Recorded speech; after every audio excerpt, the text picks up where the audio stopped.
The lab smelled of chlorine, sterilization, and simplicity. A drop of water kept illuminating the background, a feeling of coldness eradicating from it as each droplet landed on the floor across the glass. Bloop. Miley felt comfortable behind 6 inches of safety glass, the space giving her time to breathe and watch as the droplets of water kept splashing onto the opaque floor, the water spreading across it slowly like rain in the crevice of hills. The sound of waterboarding was similar to tranquility, so calming once apart from it, but inside the room, it would be the only solace. Bloop. Across the framed glass lay the dense room, as if air inside it were freakishly heavy. The tiled walls and grout between each tile was unadorned. The exception was a hole in the ceiling, directly in the axis of the room. Water, in singular tear drops, dropped from within a black hole, descending into the floor below and repeatedly bludgeoned the tile. In each cornice was a light, spewing even lighting below. Bloop. And inside, cowered among the pivot of the room, was a naked man who forced his hands among his temples, shaking back and forth with urgency. His legs comforted his abdomen, the fetal position matching his childish insanity. His hair was long, reaching even the droop of his shoulders. He was sweaty.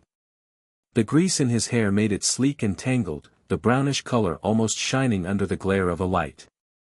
He occasionally would look upwards, into the walls as if he could see directly through them all, and then shove his face back into his knees. Bloop. Miley questioned her ethics quite a few times every time she saw the man. He likely didn't even have a name, and the few times he would speak to himself his sentences were incomplete or randomized. Miley clearly studied them for meaning. There was a correlation between words, but they always seemed to be coming from mental issues. Her list was roughly a page long, and she accidentally began looking through them. Behind you. Why? This time, again. There. It's not me, it's not you. It's not. There. Right there.